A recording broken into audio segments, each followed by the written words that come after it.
The notice was nailed so hard into the gatepost that the iron head of the nail had split the wood clean around it, as if whoever had driven it there had wanted the message to hurt as much as the reading of it. Martha Winslow stood at the gate of the only home she had known for 11 years, her fingers pressed flat against the rough paper, smoothing it even though there was no smoothing what it said. The morning sun was already climbing hot over the Kansas plain, burning the dew off the buffalo grass, and somewhere behind her the 2 milk cows were lowing at the fence because she had not yet fed them. She heard none of it. She read the notice again, slowly, as a person reads something they are hoping will change meaning the second time around. It did not change. The words were printed in thick black ink, official-looking, the kind of ink that bureaucrats and land agents used when they wanted a person to feel small and cornered. It declared, in the language of men who had never once stood in a Kansas wind and felt the loneliness of it, that the land described as the Winslow homestead, 160 acres along Cottonwood Creek, was hereby subject to a competing claim filed under the name of one Harlan Greer, of the Greer Land and Cattle Company, Abilene, Kansas, and that the current occupant had 30 days from the date of posting to provide clear title or vacate the premises. 30 days. Martha pressed the heel of her hand to her mouth and breath through her nose, steady and deliberate, the way she had learned to breathe when everything was falling apart and falling apart loudly. She was 34 years old. She had buried a husband in the far corner of this land 3 years ago, in the spring when the redbuds were blooming, and she had watched her boy Daniel grow from a toddler into a 7-year-old who could already ride and mend fence wire. She had coaxed wheat out of this dry ground with her bare hands, practically, and she had done it alone. She was not going to leave.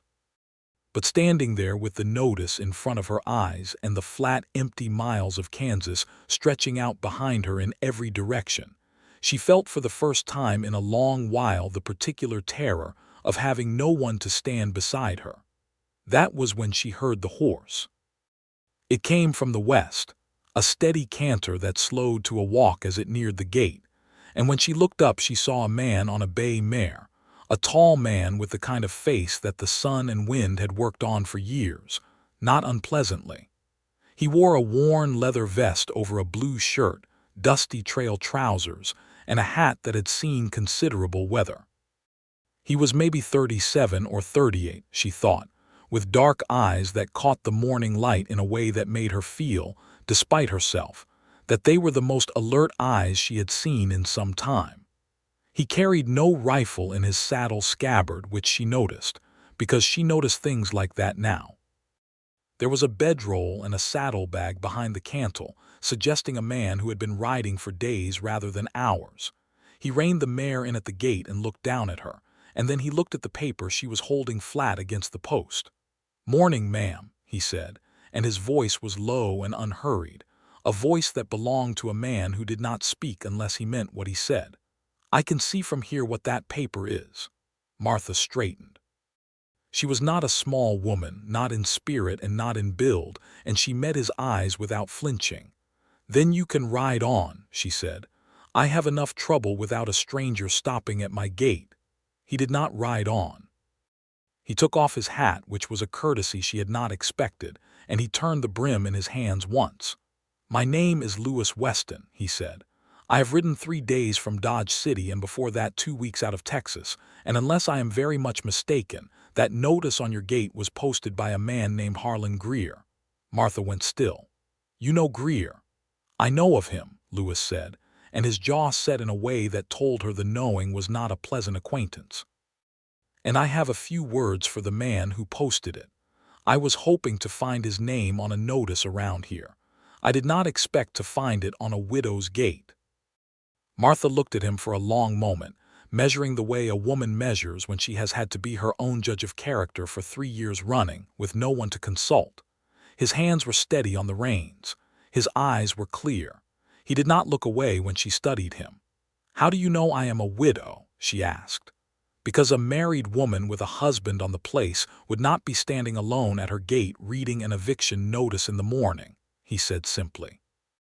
And because there is only one set of adult boot tracks in the yard behind you." She looked back at her yard involuntarily and then looked back at him, and despite everything, despite the notice and the fear and the 3 years of solitary burden, something almost like a smile moved at the corner of her mouth. It was not amusement exactly. It was more like recognition. "You had better come inside," she said, "and tell me what you know about Harlan Greer." She unlatched the gate and pulled it wide, and Lewis Weston stepped down from his mare in one easy motion and led her through into the yard.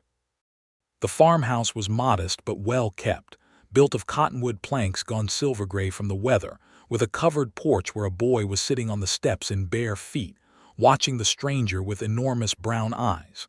The boy was maybe 6 or 7, with his mother's dark hair and a serious expression that seemed too settled for a child that age. "Daniel," Martha said, "go and see to the cows. I have a visitor." "Who is he?"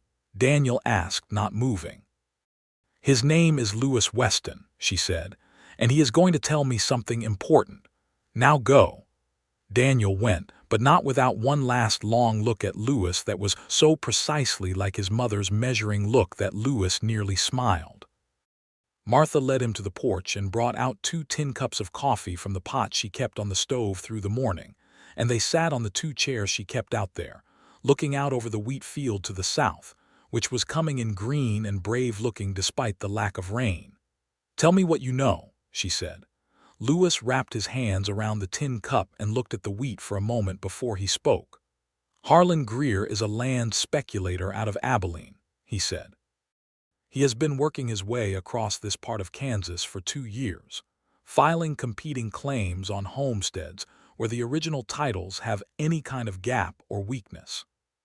He finds a widow, or a man who filed his paperwork wrong, or a family who has not registered an amendment, and he swoops in and files a competing claim under a provision in the Land Act that allows a commercial entity to challenge a homestead claim if they can demonstrate prior survey rights." Martha's hands tightened on her cup. "What kind of gap do I have?" Lewis turned to look at her directly. "I do not know yet, but the fact that he posted the notice means he believes he found one. What he does, he files the claim, posts the notice, and then sends his lawyer to offer the occupant a buyout for a fraction of what the land is worth. If they refuse, he takes it to the district land office in Wichita and argues his case. Most families cannot afford a lawyer and cannot make the trip to Wichita, so they take the buyout or they abandon the claim." "I will do neither," Martha said.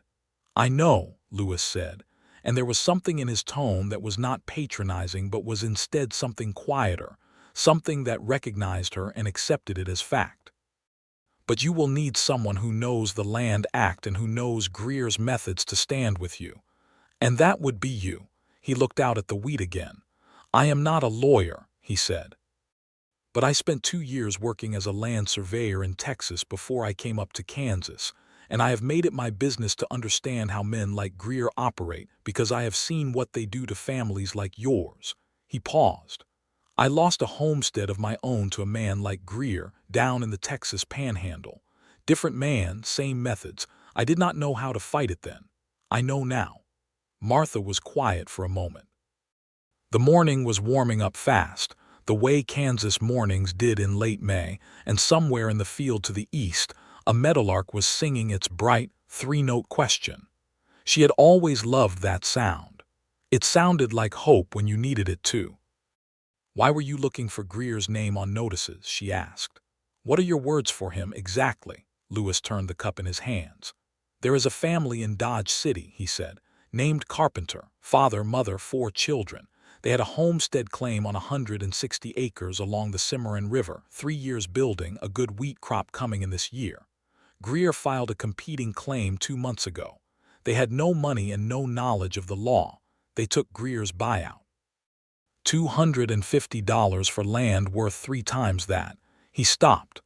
"The youngest child, a girl of 4 years, was sick. They needed the money for the doctor and Greer knew it. His lawyer told them in the meeting, plain as day, that if they did not sell they would lose everything and have nothing for the doctor's bill." Martha closed her eyes briefly. "Did the child survive?" She did, Lewis said. No thanks to Greer. And now you are looking for him. I am looking for a way to stop him, Lewis said carefully, and she heard the precision in that, the man choosing his words to mean exactly what they meant. I want to find a homesteader who has the grounds to fight him in the land office and win. A case that goes on record. Something that shows the district that his methods do not hold up under proper scrutiny. Martha looked at him then fully, and she let herself see him without the guarded squinting of first impressions. He was road-worn and dusty, yes, but there was something underneath the dust, a kind of steadiness, a person who had been knocked down and got back up not with rage but with something more durable. She thought of her husband Thomas, who had been steady in a different way, a quieter way, a man who had loved her without drama and worked this land without complaint until the fever took him one hard February night. She did not compare them exactly. It was more that she recognized something in Lewis Weston that she recognized in herself, the specific kind of person who has survived a loss and come out the other side still willing to care. "What gap do you think he found in my title?" she asked again. "May I see your original land grant documents?" he asked, "and anything Thomas Winslow filed with the county land office." She went inside and came back with a tin box she kept under the floorboards beneath the kitchen rug, a habit of caution that Thomas had taught her, and she set it on her knees and opened it. Inside were the documents of their life together, the original homestead entry signed by Thomas in 1870, the 5-year proof of cultivation filed in 1875, the marriage certificate, Thomas's death certificate, and the deed to the land in Thomas's name. Lewis leaned over carefully and looked at the documents without touching them until she handed them to him one by one. He read slowly, his brow creasing gradually as he worked through the papers. "There," he said, and set one paper on his knee and pointed to a line near the bottom of the original homestead entry. "Do you see this? The original entry names the northeast corner of the claim as beginning at a survey marker established in 1869. But in 1871, the General Land Office redrew the survey lines in this county by about 12 chains to account for a measurement error in the original survey." "I did not know that," Martha said. "Most people did not," Lewis said. "Thomas would have had to file an amended entry with the county to confirm that his claim boundary matched the new survey line. There is no amended entry in this box." Martha looked at the paper and then at him. "Does that mean my claim is invalid?" "It means it has a vulnerability," he said, "but it does not mean the claim is invalid. The 5-year cultivation proof supersedes the entry if you can show continuous and productive use of the land as defined by the boundary that was actually settled and improved. The question is where exactly Greer says the old survey line puts the boundary.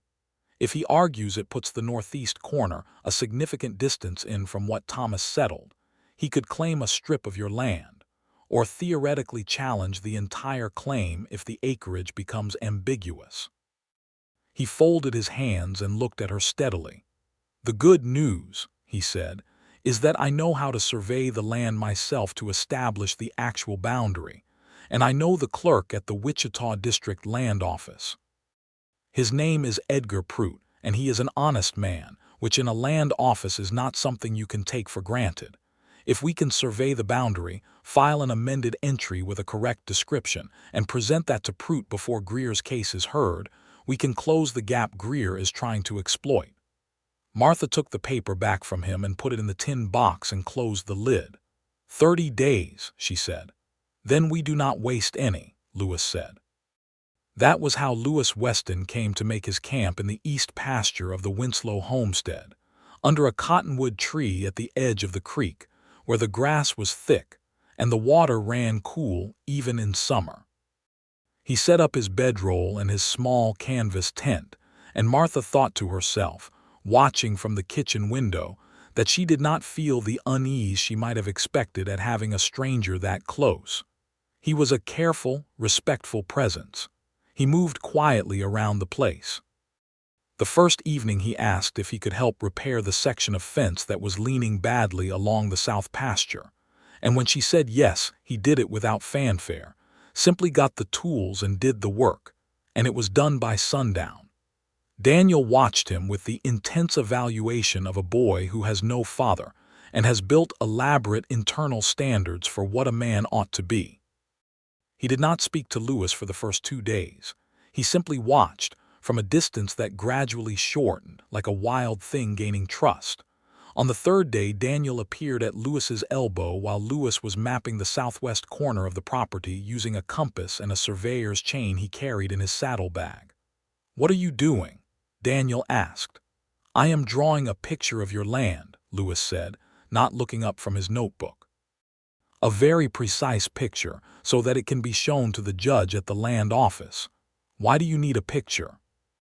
"Because sometimes grown men disagree about where one person's land ends and another person's begins," Lewis said, "and a picture with numbers is harder to argue with than 2 men pointing in different directions."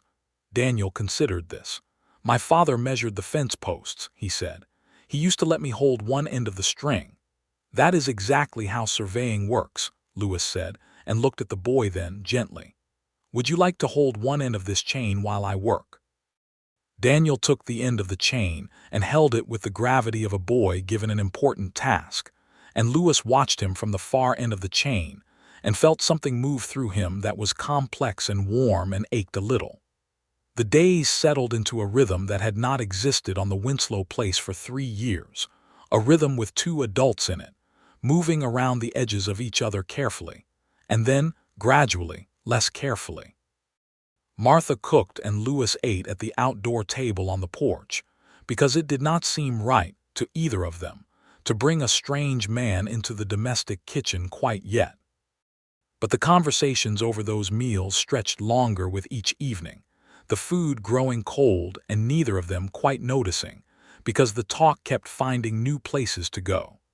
She told him about Thomas, one evening when the sunset was making the whole sky look like it had been set on fire in the best possible way. She talked about how Thomas had come from Ohio with nothing but a strong back and a belief that the land out west would give a man a chance, and how that belief had turned out to be true, but more difficult than he had bargained for. How he had loved this land with a pure, uncomplicated love that she envied sometimes because her own love of it was threaded through with worry and labor and loneliness. "He sounds like a good man," Lewis said, and he meant it. She could hear that. "He was," she said. "He was not a complicated man, which is both a gift and a loss in a person." She looked at the sunset. "I miss him more quietly now.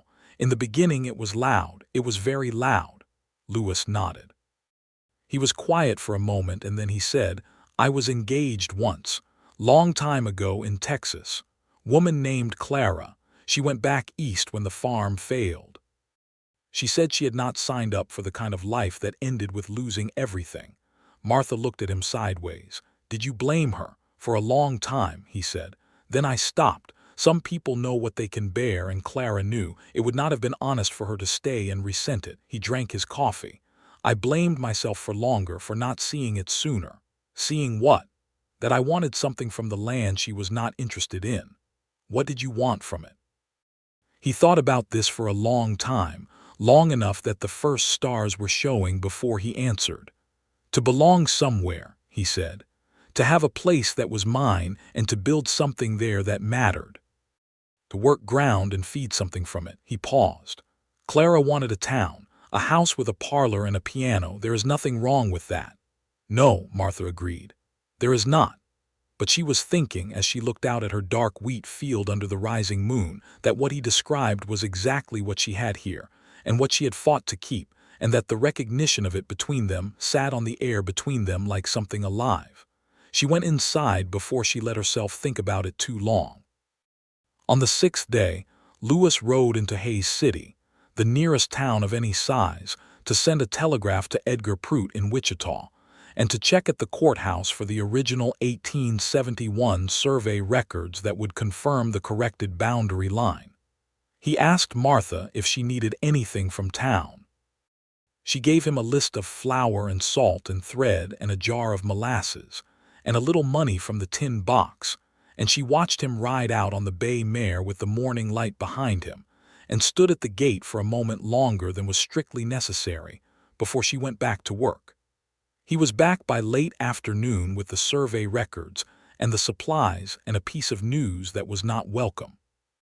The clerk at the Hayes County Courthouse had mentioned, while Lewis was asking about the 1871 survey records, that Harlan Greer had been in town 3 days prior with his lawyer, a man named Silas Dowd.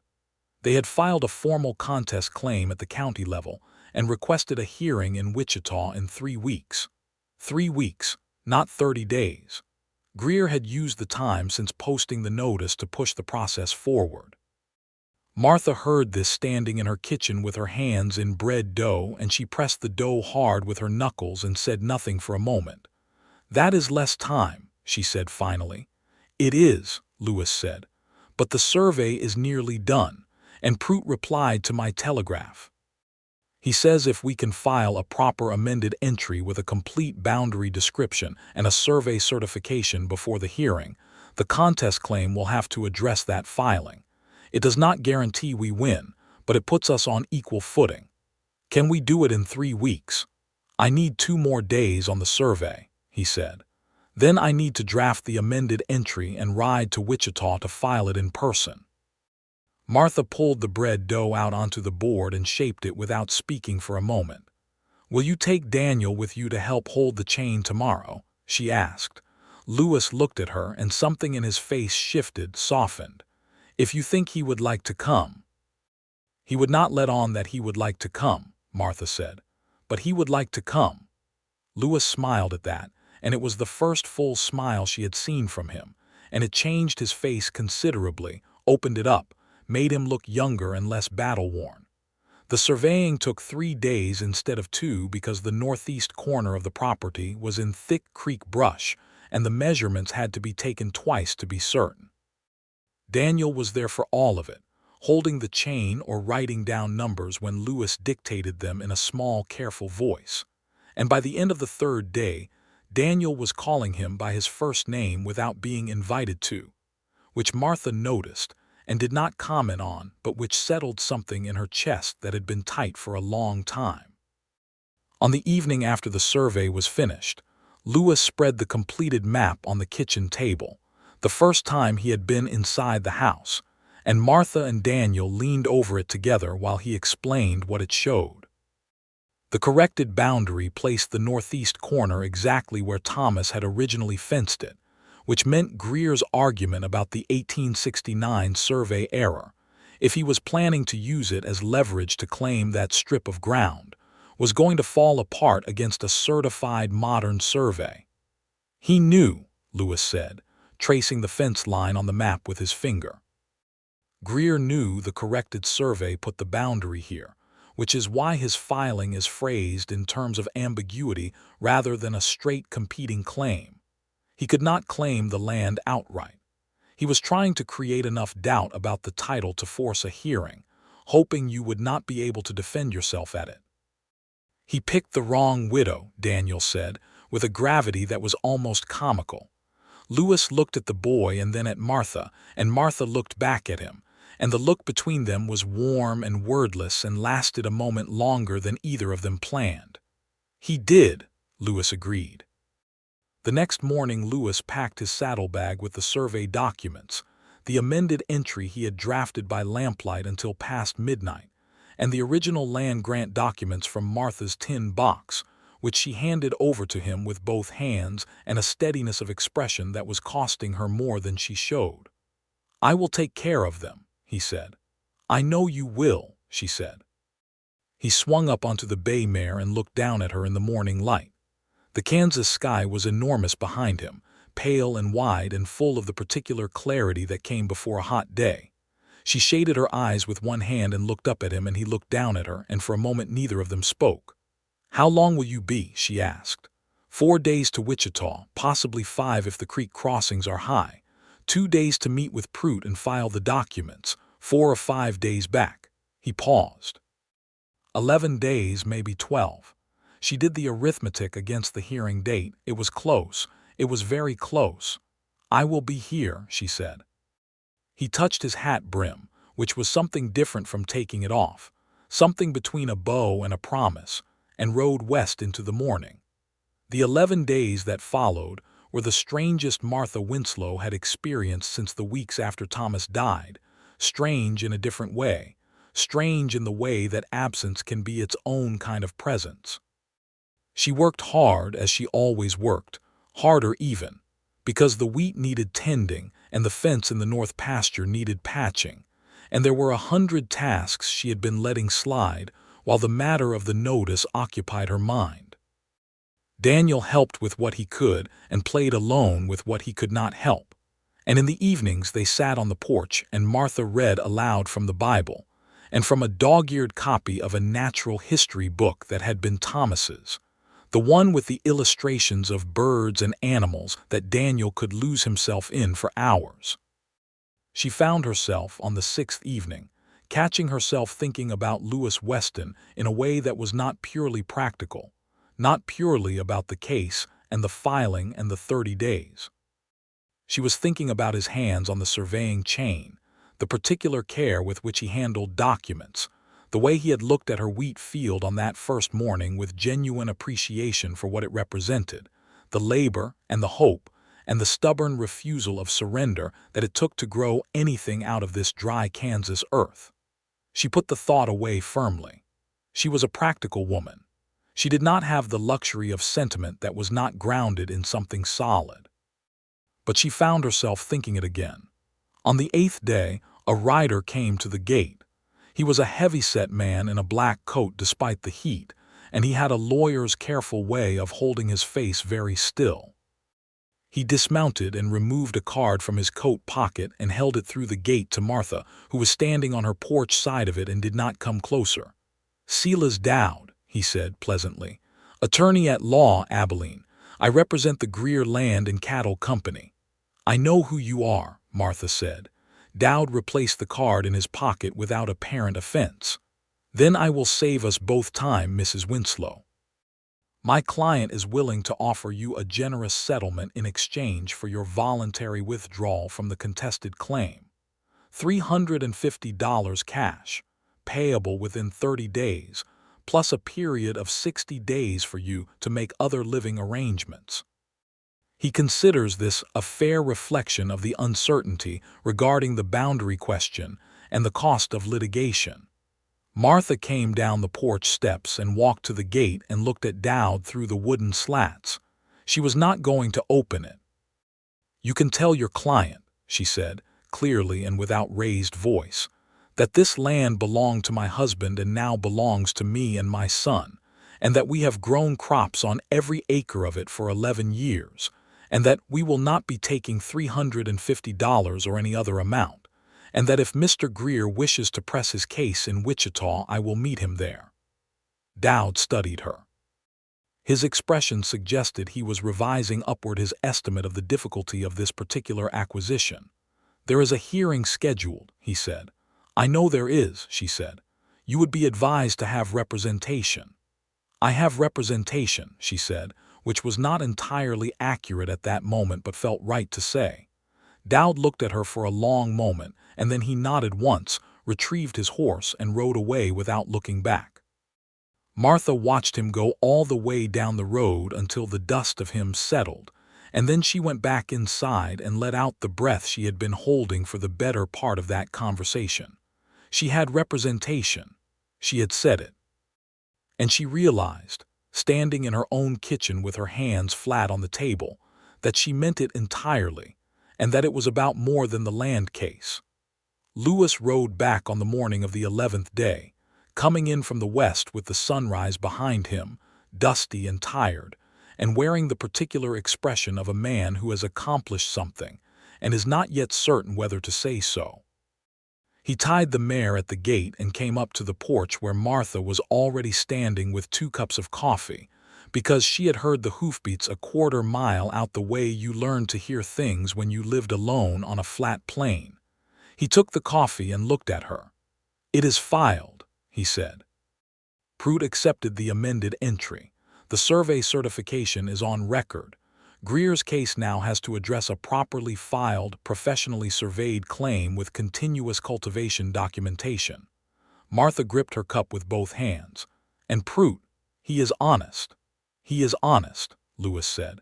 "He told me himself that he has seen Greer's filings before and that they tend to fall apart when challenged by any competent documentation. He said he cannot prejudge the case, but he said the amended entry was solid." Martha looked out at the wheat field, which was farther along now, standing tall and green in the June morning, and she felt something large and tight in her chest begin slowly to loosen. "Silas Dowd came," she said. Lewis set his cup down. "When? 3 days ago. He offered $350. Lewis looked at her sharply. "What did you say?" "I said no," she said, "and I told him I had representation." Lewis was quiet for a moment, and then he said, "Good." And then, with more feeling behind it, "Good." They stood in the morning quiet for a while, and Daniel came out from behind the barn where he had been feeding the chickens, and when he saw Lewis he stopped and then walked faster, then faster again, and by the time he reached the porch he was nearly running, though he would not have called it that. "Did you do it?" Daniel demanded. "We did it," Lewis said. "The papers are filed. Now we need to go to Wichita for the hearing and finish it there." Daniel looked at his mother. "Can I come?" Martha looked at Lewis, and Lewis looked at Daniel. "It is a long ride," Lewis said, "for days each way." "I can ride a long way," Daniel said, with the absolute certainty of a boy who has never actually ridden 4 days but cannot imagine that it would present a problem. Martha looked at her son, and then at Lewis, and the look that passed between the adults was the kind that requires no words, the kind that is only possible between people who have been watching each other carefully for 2 weeks and have begun to understand how the other person thinks. "Yes," Martha said, "he can come." The 3 of them left for Wichita 4 days before the hearing, taking the farm wagon rather than riding, because Martha could bring the original documents more safely that way, and because Daniel, as it turned out, was still better on a horse than he was prepared to admit. But 4 days in a wagon beside his mother and Lewis suited him just as well, perhaps better. The first day out they crossed the flat open grassland under a sky that seemed to go on forever, and Lewis taught Daniel the names of the hawk species they spotted from the wagon seat, the Swainson's hawk and the ferruginous hawk, and the difference in their wing beats, and Daniel absorbed this with the same gravity he brought to holding the surveying chain. On the second day it rained. Not a gentle rain, but a proper Kansas thunderstorm that rolled in from the northwest in the afternoon, and turned the track to mud, and drummed on the canvas cover of the wagon with a noise like applause.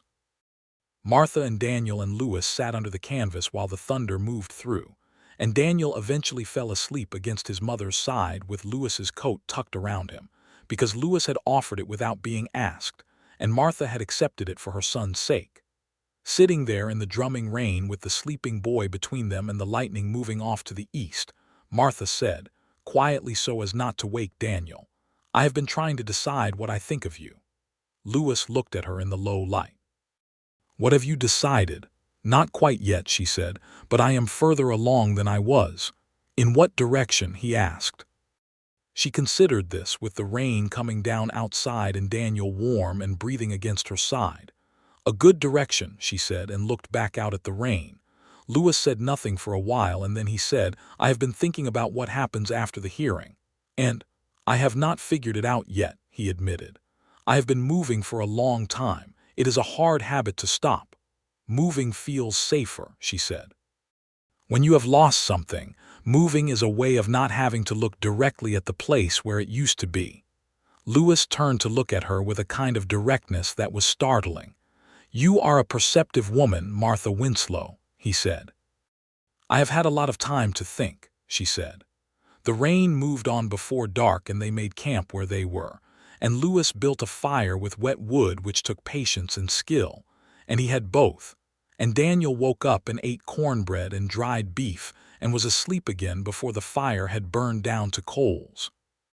Martha sat across the fire from Lewis, and they talked for a long time, speaking low, talking about things that had nothing to do with land claims or hearings, talking about Texas and Ohio, and what it felt like to cross a river you had never crossed before on the way to a place you had never been, and what it felt like to finally stop.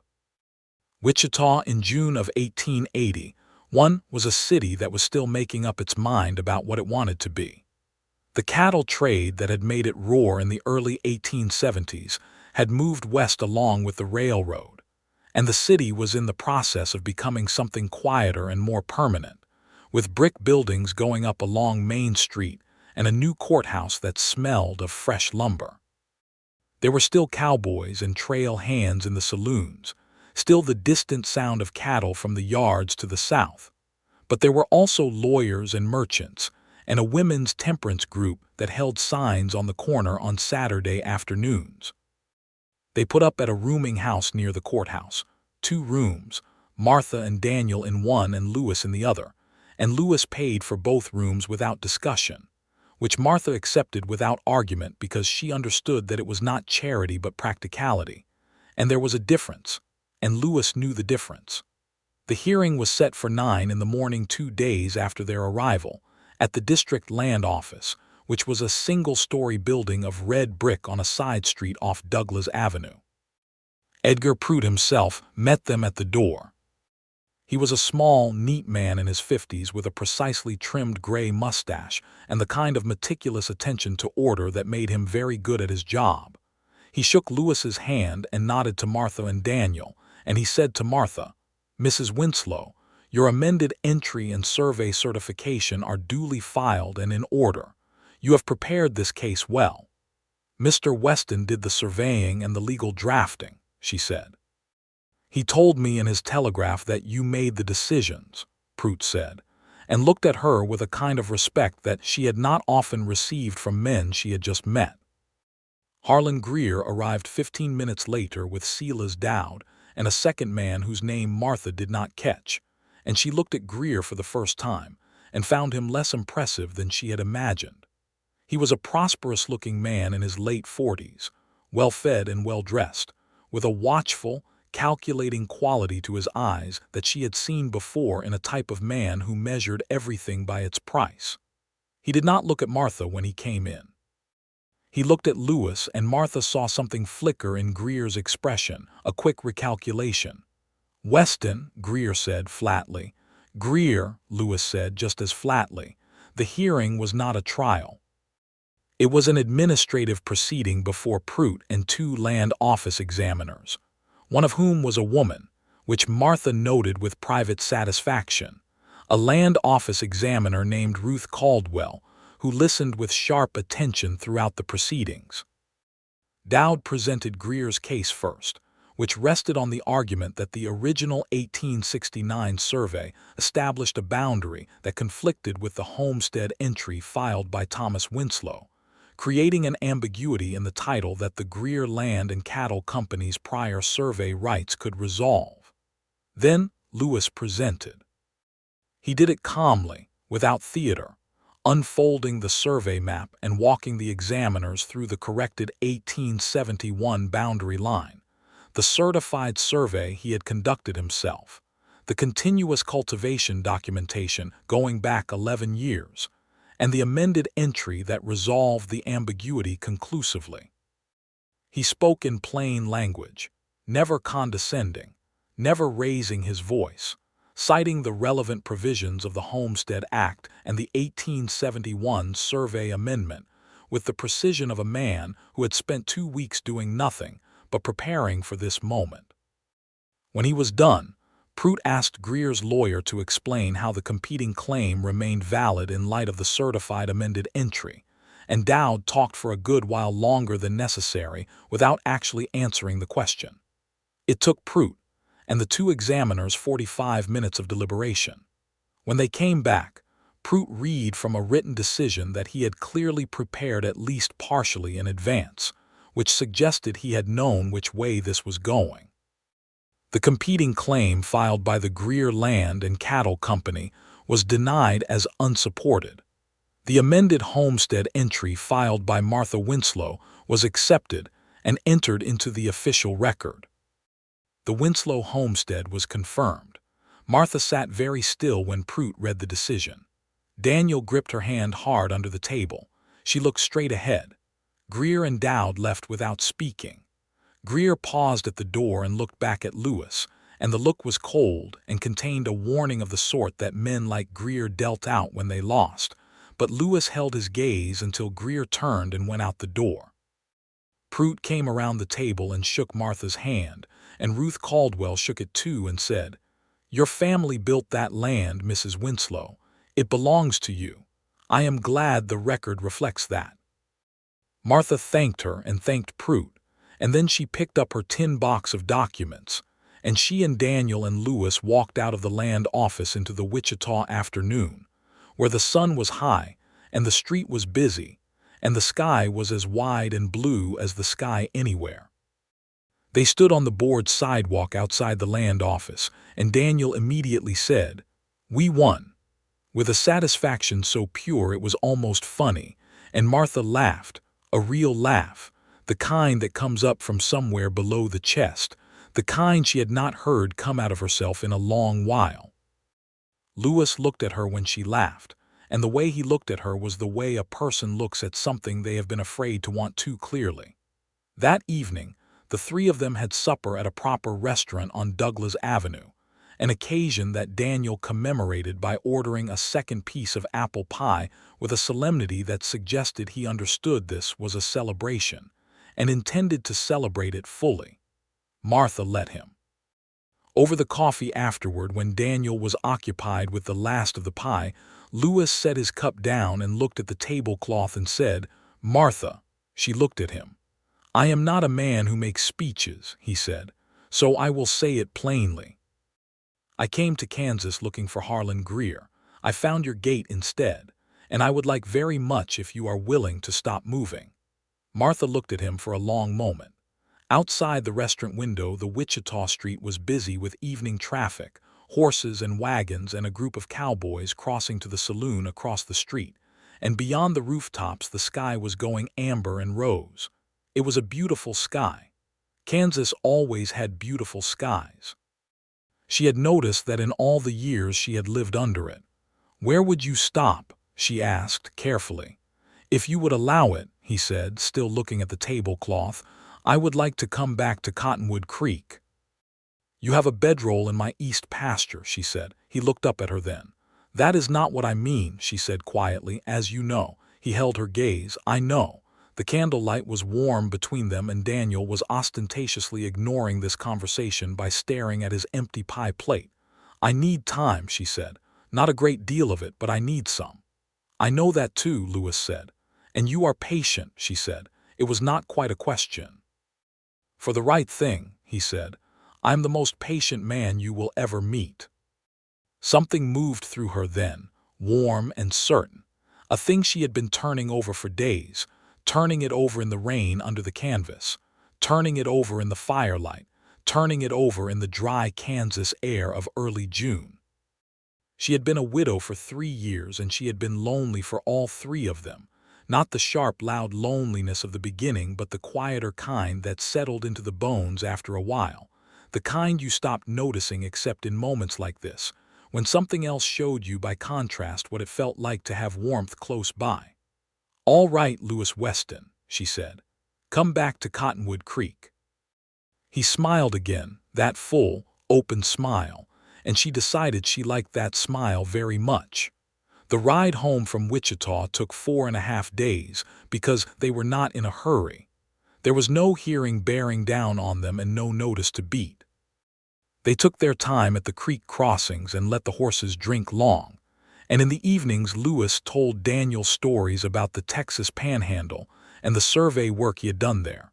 Stories full of coyotes and dust storms and the occasional wild horse. And Daniel listened with his mouth slightly open and his brown eyes wide. Martha listened too, and she watched Lewis talk to her son with the same careful attention she had been watching him with since the beginning. And what she saw was a man who spoke to Daniel without talking down to him, a man who answered his questions straight, who laughed at his jokes because they were actually funny, who corrected him once, gently, when Daniel said something unkind about a passing rider, and did it in such a way that Daniel accepted the correction without bristling. That was not nothing. That was, in fact, a great deal. On the last night before they reached Cottonwood Creek, they camped along a shallow creek that ran through cottonwood trees, just beginning to show the silver undersides of their leaves in the evening breeze. Daniel fell asleep early, genuinely exhausted at last, and Lewis and Martha sat on the bank of the creek and let the quiet settle around them. The stars were extravagant out here, away from the lights of any town, thick and close-seeming, the way they only got on clear nights in open country. Martha had always loved the stars over Kansas. They had always felt to her like evidence of something larger, something permanent and indifferent to the small troubles of a homestead on Cottonwood Creek, and she had found that comforting in the way that vastness can be comforting when you are tired. "Tell me something about yourself that I do not know," she said to Lewis. He thought. "I play the harmonica," he said. She looked at him. "Truly, badly," he clarified, "but with enthusiasm." She laughed softly, trying not to wake Daniel. "What else?" "I have never been to a city larger than Dallas," he said. "I have always wanted to see New Orleans. I read everything I can find." He paused. "I have a brother in Missouri. Older brother named Calvin. We do not write as often as we should." "Why not?" "Calvin thinks the West is a fool's errand," Lewis said. "He has a hardware store in Springfield. He is happy there. He never quite understood why I kept going farther." "And now," Martha said, "do you understand it?" He looked at the creek, which was catching starlight in small silver ripples. "I think I was looking for something," he said. "I think I have found it." She looked at him then, and he looked back at her. And in the darkness under the cottonwood trees beside the starlit creek, she reached over and took his hand. And he held it. And they sat that way without speaking until the fire burned low. It was a small thing and a large thing at once. It was the first time in 3 years she had held a hand that was not Daniel's, and it did not feel like forgetting Thomas. It felt, strangely, like the thing Thomas had always wanted for her, which was for her not to be alone. He had said that to her once, toward the end when he was sick and they both knew it. He had said, "Martha, if you are left, do not be alone on this land forever. It deserves more life in it than one person can give it." She had not known what to do with that at the time. She was beginning to understand it now. They came home to Cottonwood Creek on a bright July morning, the wheat standing tall and gold and nearly ready for harvest. The farm looking precisely as they had left it, except that the morning light seemed kinder on it than usual. Or perhaps she was seeing it differently, through the filter of having almost lost it and not losing it. Daniel jumped down from the wagon before it stopped moving and ran to the barn to check on the cows. And the chickens, with the proprietorial energy of a boy who has been away from his domain and is reasserting it. Martha set the wagon brake and looked at the house and the wheat and the cottonwood trees along the creek, and Lewis stood beside the wagon and looked at it too. "It is a good piece of land," he said. "It is the best piece of land," she said. He looked at her sidelong and smiled. The harvest came in August, 3 weeks after their return, and it was a good harvest, better than the previous year, the wheat coming in at a rate that made Martha feel, for the first time in a while, that the land was responding to something, a more settled attention, a more complete care. Lewis stayed. He made himself useful in the way a man makes himself useful when he has decided where he is, and does not intend to go anywhere else, fixing the roof section above the kitchen that had been leaking through 2 rainy seasons, repairing the wagon axle that had been bowed for a year, plowing the second field that Thomas had always intended to put into corn and never quite got to.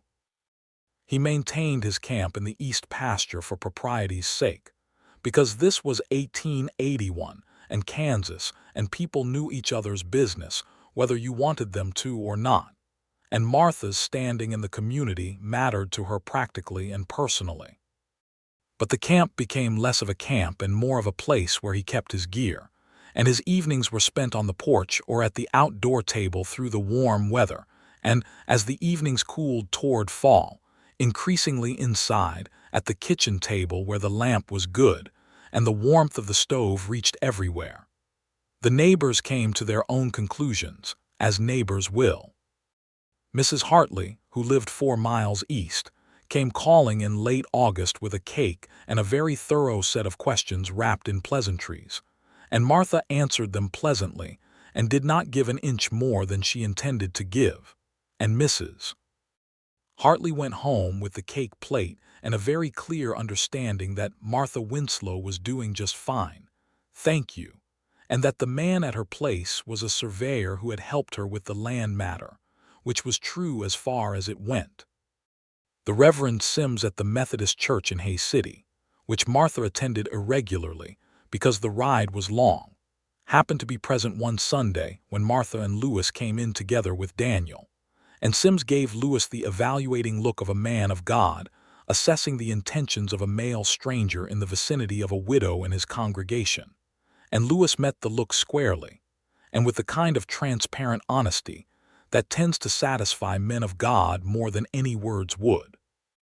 It was in September, on an evening when the first real cold of fall was coming in from the north, and the sky was the deep sharp blue of early autumn, that Lewis asked Martha properly. He had cooked supper himself that evening, which he had been doing 2 or 3 times a week as the domestic division of labor between them had evolved naturally into something that suited them both, and he had made a better than usual job of the rabbit stew, which Daniel had eaten 2 bowls of with high seriousness. After Daniel was in bed, Martha and Lewis sat by the stove with their coffee, and Lewis set his cup down and looked at her with the directness she had come to know meant he was about to say something that mattered. "I have been thinking," he said. "I know," she said. "I can always tell." "How? You get very quiet in a particular way," she said. "Not your regular quiet. A different quiet, concentrated." He looked at her for a moment with something between amusement and wonder. "You know me well," he said. "I have been paying attention," she said. He reached across and took both her hands in his, which he had never done before in a deliberate, sitting-down way, and she let him, and the warmth of his hands was very good against the cool of the autumn evening. "Martha Winslow," he said, "I would like to marry you. I would like to be your husband and a father to Daniel, and work this land with you for the rest of my life. I do not have a great deal to offer in the way of property, but I have the survey work which pays honestly, and I have everything I am, which is not perfect but is entirely yours if you will have it." She looked at him for a long time, long enough that he began to look just slightly uncertain, which was not an expression she had seen on him before and which she found, she realized, quite dear. "Yes," she said. "Lewis Weston, yes." He exhaled, and it was the sound of a man who had been holding a breath without fully realizing it, and then he leaned forward and kissed her, gently and certainly, the way a man kisses a woman when he means every word he just said, and she kissed him back, and the autumn wind pressed against the windows of the kitchen and the stove ticked warmly in the corner, and the whole room felt like it had shifted, settled, found its proper arrangement. Daniel found out the next morning. They told him together at breakfast, and he sat across the table from both of them and absorbed it with the settled, brown-eyed consideration of a boy who has been thinking about this for some time already and has made his own internal decision about it. "Will he live here?" Daniel asked, meaning Lewis, who was sitting right there. "Yes," Martha said. "In the house?" "Yes." Daniel looked at Lewis. Lewis looked back at him, steady. "All right," Daniel said, and went back to his biscuit with the manner of a person who has given the matter due consideration and reached a reasonable verdict. Lewis looked at Martha across the table, and she saw in his eyes something that might have been the edge of tears, held back with discipline. She reached across and put her hand over his on the table.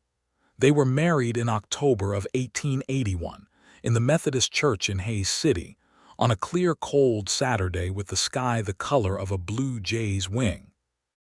Martha wore a dress of dark blue wool she had sewn herself in the weeks before, with white at the collar and cuffs, and she wore her hair up in a way that she had been told, by women whose opinion she trusted, suited her.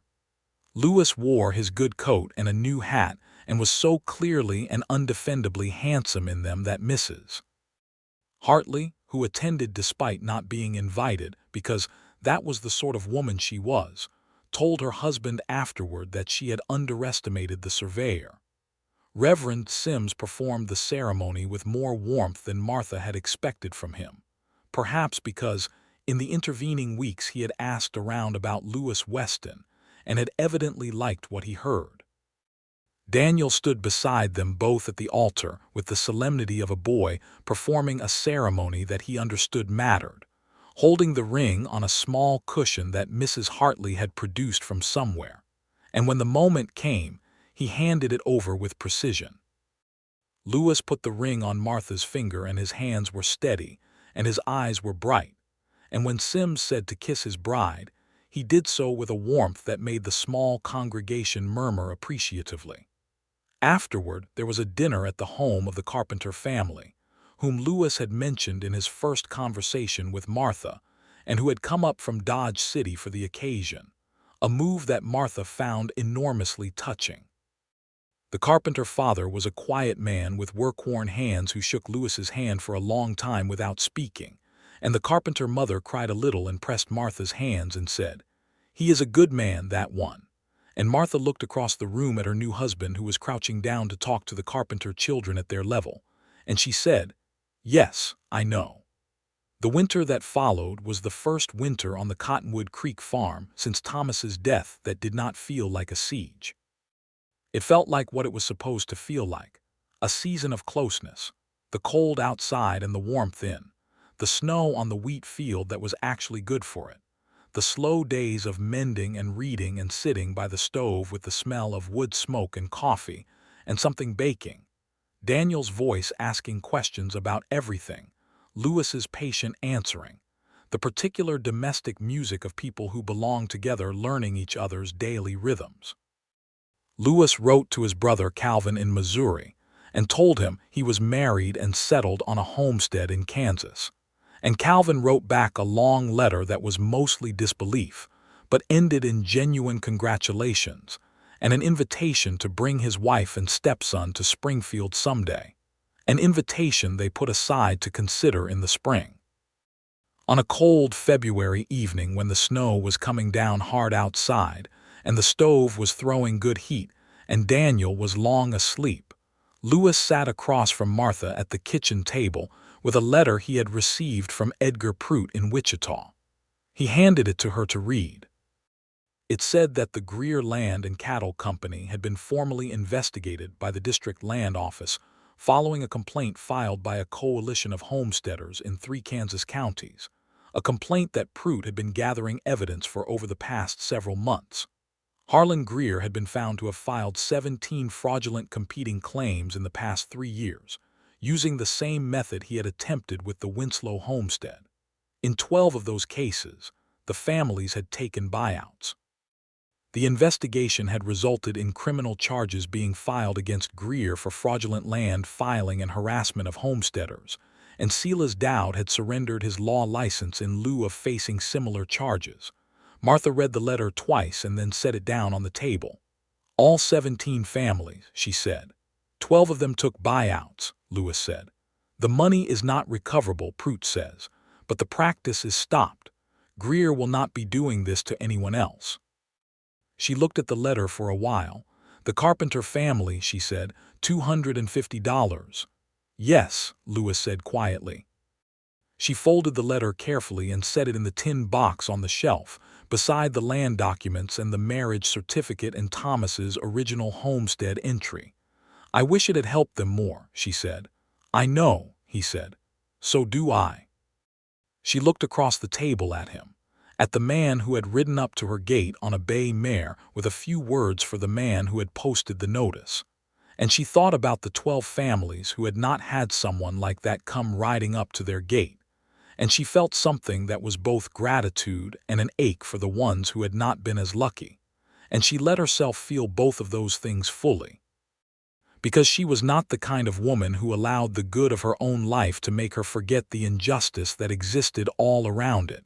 "We could help the Carpenters," she said. "Come spring when the wheat sells." Lewis looked at her. "What did you have in mind?"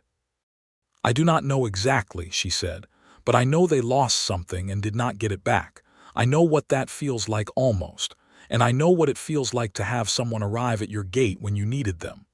Lewis reached across the table and took her hand. "Then we will go to Dodge City in the spring," he said, "and we will figure it out." She nodded. She laced her fingers with his and looked out the frosted window at the snow coming down over the wheat field. And the wheat field was under there, alive and patient, waiting for the spring the way everything good waited, with the stubbornness of a thing that has decided to endure. Spring came in long and mild, which was its own kind of gift in Kansas, where springs could lean either toward lovely or toward terrifying.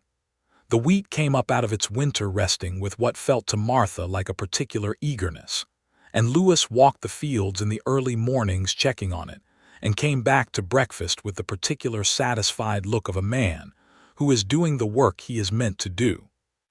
He had taken on survey work for 3 neighboring farms that spring, as word had spread of his skills and his honesty, and he came and went on those jobs leaving at dawn and back by supper, building a small income that he added to the household accounts with the transparent accounting of a man who understood that money in a partnership was shared and not separately held. Daniel turned 8 in April, and Lewis gave him a compass of his own, a real one, the kind surveyors used, in a leather case, and Daniel held it with both hands and was speechless for a full 30 seconds, which was, for Daniel, an unprecedented event. In May, Martha told Lewis she was expecting. She told him on a Sunday morning, before church, standing in the kitchen with the spring light coming through the window and the smell of coffee and fresh bread in the air.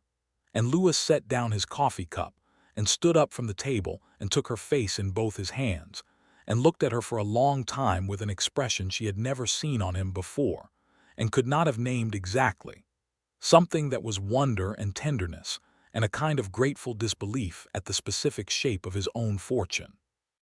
"Are you happy?" she asked, because she had learned to ask him things directly since she had learned that he answered directly. "I do not have words for it," he said, which, from Lewis Weston, was saying something. She put her hands over his. "Then that is sufficient," she said. They did go to Dodge City in late May, the 3 of them in the wagon with the spring wildflowers coming up along the track in blue and yellow drifts.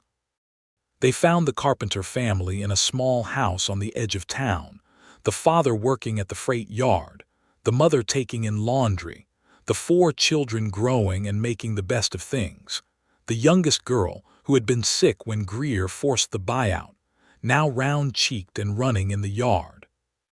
Lewis and Martha spent 2 days with them, and before they left, Lewis presented the father with a proposed arrangement, that if the Carpenter family wanted to file a new homestead claim, Lewis would survey it for nothing and would help them navigate the filing at no cost, and that Martha, who had the wheat income from a good harvest, was willing to extend a loan against the filing fee and first season supplies, at no interest, and with no fixed repayment schedule beyond what the family could manage. The Carpenter father, whose name was James, sat at his kitchen table for a long time before he spoke. Then he said, "Why would you do this?" Lewis looked at Martha, and Martha said, "Because someone did it for me, and because the land is out there and it belongs to the people who work it, not to men like Greer." James Carpenter looked at his wife, and his wife nodded at him with the expression of a woman who has made up her mind well in advance of this conversation. "Then we accept," he said, "with our gratitude, which is more than I can say." Driving home from Dodge City with the evening sun making long shadows across the grass, Daniel asleep in the wagon bed, Lewis and Martha sat side by side on the wagon seat with their shoulders touching in the easy, natural way of 2 people who have grown accustomed to each other's warmth. "What are you thinking?" Lewis asked. "That Thomas would have liked you," she said. "I have been thinking it for a while." Lewis was quiet for a moment. "I hope so," he said. "I know he loved this land, and I know he loved you and Daniel, and those are things I can only be grateful he did, because they are the best things I have been given."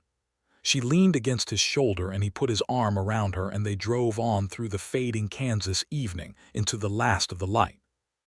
The baby came in December, a boy, born on a cold, clear night with the stars blazing outside the window and the midwife from Hayes City in attendance, a capable woman named Mrs.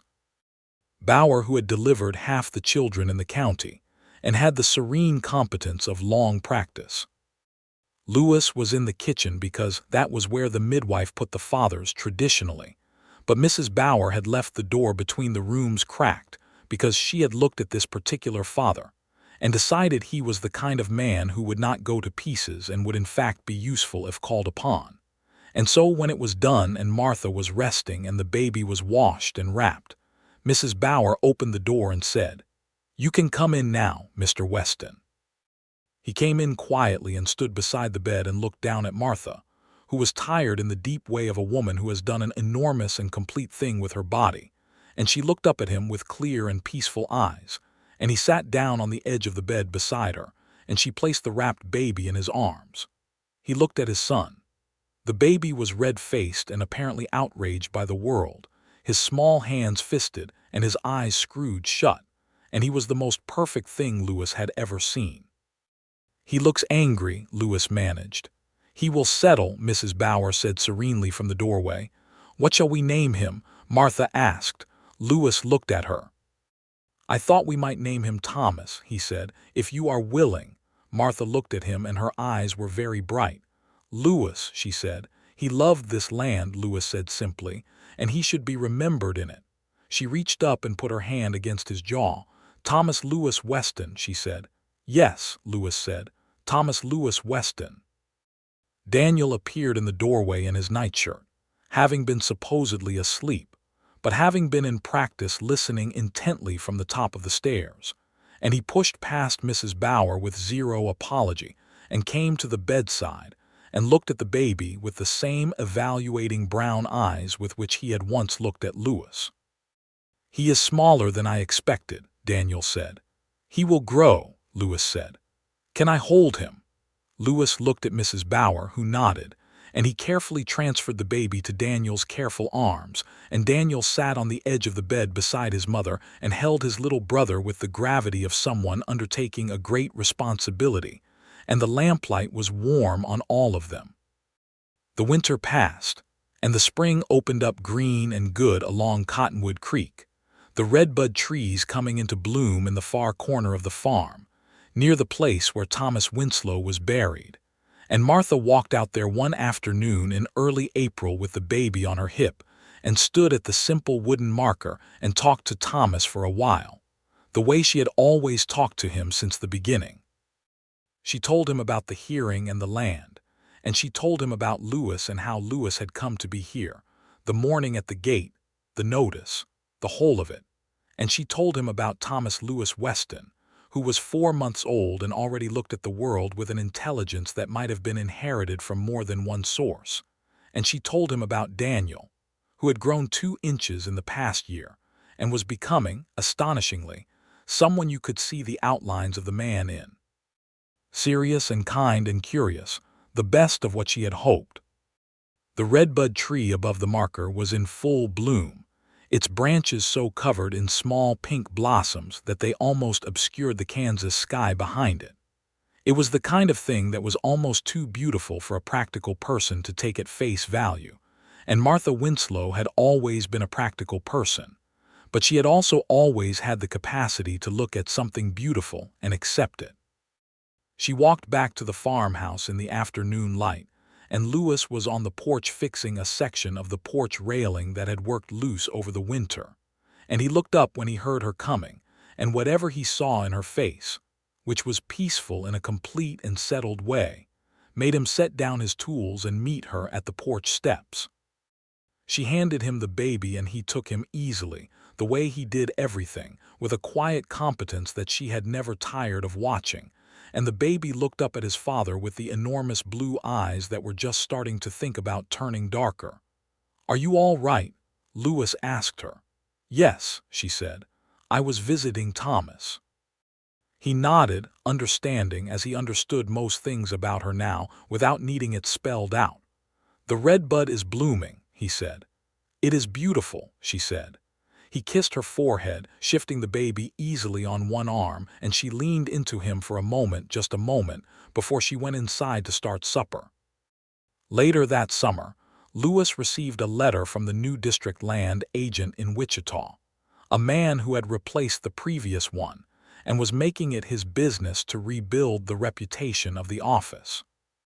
The letter asked if Lewis Weston, whose work on the Winslow homestead case was now something of a known quantity in land office circles, would consider taking on a part-time appointment as a registered land surveyor for the district, certifying homestead boundaries in the western counties. He brought the letter to Martha, and she read it at the kitchen table while the baby slept in his cradle beside the stove, and the sound of Daniel's boots on the porch floor above marked his crossing from one end of the porch to the other, probably looking for the cat. She read it twice and set it down. "It is an honest living," she said. "It would mean some travel," he said. "Not a great deal. 3 or 4 weeks a year." She looked at the letter and then at him. "Are you asking for my opinion or my permission?" "Your opinion," he said immediately. "Always your opinion," she smiled. "Then my opinion is that a man who can tell the difference between asking for permission and asking for an opinion is a man who should take the job." He took the job. The Winslow farm, which had ceased to be just the Winslow farm and was now the Weston farm, though most people still called it the Winslow place out of habit, and no one minded, grew and changed as farms in Kansas grew, and changed through the 1880s, responding to good years and hard years with the patient alternation of work and rest that is the true nature of farming. The second field that Lewis had plowed that first fall went into corn, and the corn was good, and the corn income helped buy 2 more milk cows and a bull calf, and a proper weather vane for the barn roof that Daniel picked out himself and was so pleased with that he could be found looking at it at entirely disproportionate moments. The Carpenter family did file a new claim the following spring, on land along the Arkansas River south of Dodge City, and Lewis surveyed it, and the paperwork was done correctly, and the claim was registered without incident. And when the first wheat came in from that claim, James Carpenter rode up to the Weston farm with a side of smoked pork, and a letter of thanks so long and carefully written that Martha kept it in the tin box alongside the land documents and the marriage certificate and Thomas's original homestead entry. Thomas Lewis Weston grew from an outraged, red-faced infant into a cheerful, sturdy toddler who followed his older brother around the farm with the focused persistence of someone who has decided this is the most interesting person in his world. And Daniel, to his visible but carefully suppressed pride, accepted this discipleship with something approaching grace. In the winter of 1883, Martha told Lewis she was expecting again, and this time he was not in the kitchen but sitting right beside her on the porch in the cold air with 2 cups of coffee between them. And when she told him, he turned and looked at her with the same expression he had worn the first time, that open, unguarded wonder, and she thought, as she had thought many times in the past 2 years, that this was the thing she had not known to hope for. That love could come to her not as something fragile and provisional, not as a reward for good behavior or a thing to be nervous about, but as a solid fact, as sturdy and real as the land under her feet, something that held up in the weather, and got better with time and was still there in the morning. She reached over and took his hand, as she had done that first night beside the creek under the cottonwood trees, and he held it, as he had then, and the Kansas winter spread out around them in all its vast and beautiful indifference. And inside the house 2 boys were growing toward the men they would become, and the tin box under the kitchen floor held all the documents of a life that had been built twice, and both times well. The baby came in July, a second boy, whom they named Calvin after Lewis's brother in Missouri, a choice that produced from Calvin Weston Sr. a letter so warm and grateful, and so entirely unlike his usual epistolary restraint that Lewis read it 3 times, and then folded it carefully into the tin box beside everything else. Calvin the elder came to visit that September, driving out from Missouri on the train to Wichita, and then in a rented wagon to Cottonwood Creek, a journey he had apparently decided to make on the strength of becoming an uncle twice over, and he arrived at the gate of the farm on a bright September morning with a suspicious resemblance to his brother that made Martha smile the moment she saw him. He stayed 2 weeks, which stretched from the 2 days he had originally planned, and he helped with the fall preparations and played cards with Daniel in the evenings, and held both small boys on his knee at various points, and looked around the farm with the eyes of a man who has lived in a town his whole life, beginning to understand why his brother had kept going west. On the last evening before he left, he sat with Lewis and Martha on the porch after the boys were in bed, and he said, "I owe you an apology." "For what?" Lewis said.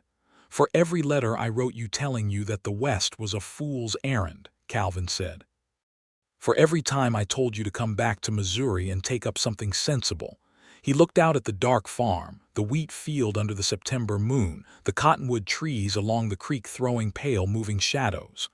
"I was wrong," he said, "about the errand."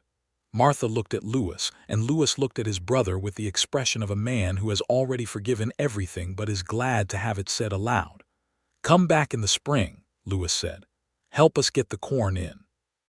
Calvin said he would try, and when he rode away the next morning he was already turning in the saddle to look back, the way a person looks back when they are committing something to memory. The years settled into the texture of a life fully lived, the way good years do, not as a series of dramatic events, but as an accumulation of ordinary mornings and hard days and easy evenings and seasons turning on Cottonwood Creek with the reliability of something trustworthy. The farm grew. The boys grew. Lewis's survey work took him away in short bursts and brought him home again to the farm and to Martha and to the life they had made there. And each return was its own small celebration, marked by nothing more ceremonial than a good supper and 2 boys competing for his attention, and Martha watching from across the table with the smile she kept specifically for those moments. She found the notice once more, on a day when she was clearing out some old papers, and found it in the bottom of a drawer where it had ended up after she pulled it from the gatepost. It was crumpled and faded now, the official black ink gone brown, the paper soft with handling. She read it again and felt nothing of the fear she had felt the first time, only a kind of wonder at how completely a morning could change the shape of everything. A notice on a gate and a man on a bay mare and a few words he had to say. She put the notice in the tin box, where it belonged, with the rest of the story. Lewis came in from the field at midday and found her sitting at the kitchen table with the tin box open and the faded notice in her hand, and he pulled out the chair across from her and sat down. "What have you got?" he said. She handed it to him and he looked at it. He turned it over once, the way he had turned his hat brim on that first morning at the gate. "You were going to make me leave," he said. "I was going to try," she said. He set the notice down on the table between them. "I would have found a reason to stay," he said. She looked at him, this man who had ridden up to her gate with 3 days of trail dust on him and the whole weight of Harlan Greer's injustice on his conscience, this man who had put his surveying chain in her fence line and his hand over her documents and his whole self between her and the thing that threatened what she loved. "I know you would have," she said. "I think I knew it that morning." He reached across the table and covered her hand with his, as he had done 100 times, as she hoped he would do 100 more. And outside the kitchen window the Kansas sky was the same wide and irreducible blue it had always been, and the wheat was green in the summer field. And somewhere down the road, the sound of her 2 younger boys could be heard debating something with the passionate intensity of boys who believe all questions are both important and immediately answerable. And Daniel, who was 14 now and moving toward his own particular and serious horizon, came in through the back door with a piece of fence wire and a pair of pliers and said, "The south pasture fence is down again." And Lewis stood up from the table and said, "Let us go fix it." And Martha watched them go out together, the boy and the man, across the yard and into the September afternoon. And she sat for a moment longer in the quiet kitchen with the tin box open and all the documents of her life spread around her. And she was as happy as the land itself was, quietly, stubborn-rooted, certain of where it stood. She closed the tin box and went outside to help.